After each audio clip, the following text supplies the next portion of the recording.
Hey everyone, welcome back. It's Tab Sleeve Glover, and today we're going to be covering some photos by Michal Pudelka. I don't know if that's how you pronounce that, but he's a young fashion photographer and he works for some major magazines. So we're going to see how he applies dynamic symmetry, and this isn't necessarily about locking every individual thing into the grid. It's about using dynamic symmetry and paying attention to diagonals, incorporating more diagonals into your image. So that's with photography, painting, or cinematography. So this first image doesn't really have many diagonals. It's a great image. He has kind of a unique style about him, and he's got some quirky looking photos, but it's a cool image. I mean, there's not very many diagonals, but it's nothing wrong with it. It still works, but we'll notice it's more calm. When you get these verticals and horizontals, the image starts to look more calm, which might be what you're going for. This is another great image. I like this image. She's kind of on a diagonal, but it's not that dominant, and it's kind of, since this area here is dark, the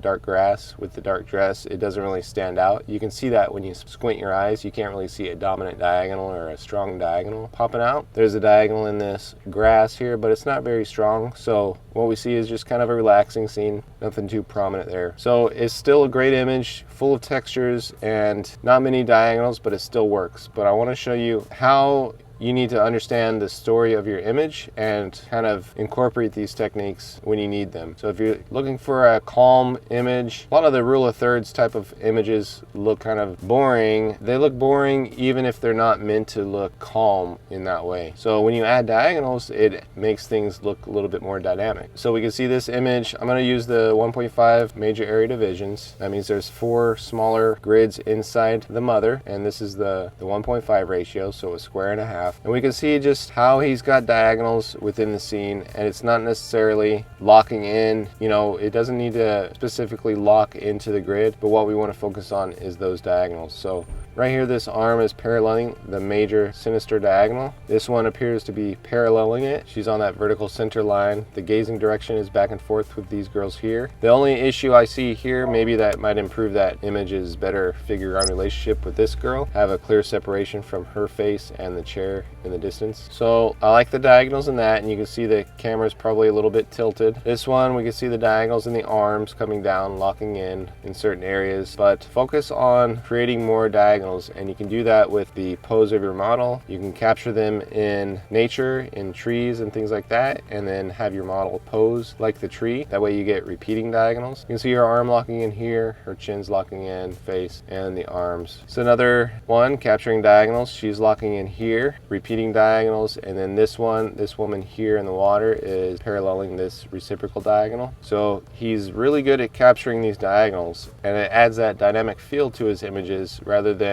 the usual, you know, horizontal vertical type of poses and things like that. So you can see the difference. This one right here, you can tell he's got diagonals, and some of these images are cropped. They're from the internet, so they could have been cropped for magazines and things like that, but we're basically just going through and looking at the diagonals, and the grid's on there for reference. But you can see her arm kind of paralleling that. It's cropped at the top and the bottom, but the original image could have been uncropped and had more of the photo up here on the top and bottom. But we're just looking at the poses. He's got repeating diagonals in their arms, and even this diagonal up here on the top structure, that's a diagonal. So if you just cover your hand over the top area here and just look at these legs straight up and down, and then the wall going horizontal, kind of boring. But when you cover up the bottom part and look at the diagonals, you can see a little more dynamic visuals there. More diagonals here. The arm's almost locking in here, but it's paralleling the Baroque diagonal there. Same with this arm, paralleling the ladder. Even the shadows here are creating diagonals. The dress is creating a diagonal here, and he's got it slightly tilted like a Gary Winogrand photo or something. Okay, this one doesn't really have too many diagonals, but he's playing with symmetry from left to right. He's got the vertical center line there, and a nice figure-ground relationship on the purse, and then each leg going from the left and the right. So another one with nice diagonals in there. You can see how he's always capturing these diagonals, and it's one thing that really stood out to me when I viewed his work, and it's really unique photography he's got going on. Very cool stuff. Lots of diagonals in that one. Nothing nothing boring about these photos. So I've got some horizontal ones. We'll look at those. This one, definitely, you can see this woman's locking in on the Baroque diagonal. Arms are locking in. Got this woman even creating more diagonals. She's locking in on that horizontal center line. And then this woman's creating a diagonal as well. So even though some of them aren't locking in perfectly to the grid, which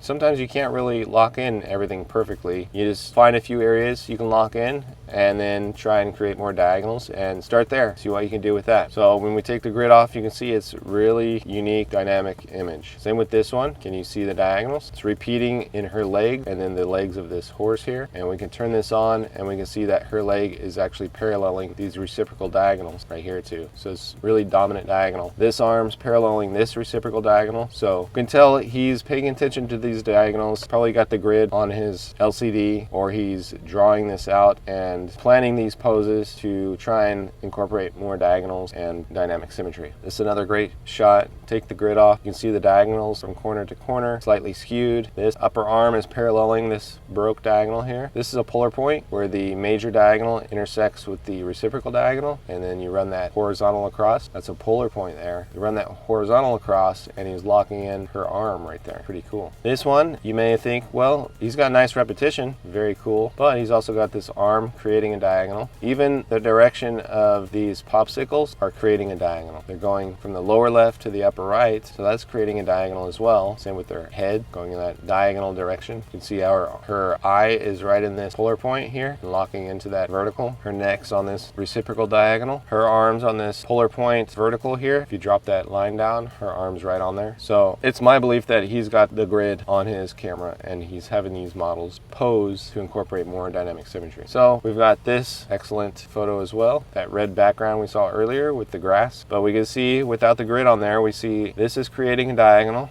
Their arms are creating diagonals right here and here, okay, and then this dress right here, and even some in the grass here. So let's turn the grid on. You can see she's locking into that polar point, the vertical dropped from that polar point. Her arms locking into the reciprocal diagonal. This isn't necessarily paralleling any diagonals of the major area divisions, but it's still a diagonal and it's creating more dynamic visuals than straight up and down. This arm is almost paralleling this reciprocal diagonal, and then this arm is almost paralleling that reciprocal diagonal. So he's doing a very good job. This looks like it's paralleling this sinister diagonal. So he's doing a great job of incorporating more diagonals. And that's the purpose of this whole video. So if you're enjoying this stuff, be sure to check out the website, and there's links in the description below that's full of books, videos, grids, things like that, all to help artists surpass their plateau and reach the master level. And the one way you reach the master level is learning composition and design techniques like this. But you got to start somewhere, and a great starting point is to use dynamic symmetry and incorporate more diagonals. Try and just align one diagonal, a few areas, and then incorporate other diagonals. So here's another photo with diagonals in the tree. This one's paralleling the reciprocal diagonal. She's on that tree limb there. This one is paralleling the Baroque diagonal up here. Of course, this large part of the tree is in the vertical center line there, and this one veers off to the left of that sinister diagonal, and she's locking in there. She's holding her arm horizontal to reflect these lines in the grid. Her arm's locking in here. Her arm's locking in here. Her legs almost paralleling this sinister diagonal. Her legs locking in here, and then her arm is paralleling this Baroque diagonal. So you can tell he's paying attention really, really well to these diagonals and the grid. And he's creating repetition, paying attention to figure-ground relationship, great lighting, all that stuff. Negative space in this one. You can see the women are on a diagonal in a Baroque movement going from left to right here. All their arms are creating diagonals. You can see this area is locking in here, these arms. This area up here is locking into the horizontal. But even though there's a few areas locking in, you can see how dynamic the image is with just these diagonals. So that's it for today. I hope you guys enjoyed that. So please leave a comment below. Be sure to like and subscribe and all that good stuff. But I really appreciate the support, and I'll see you guys in the next one.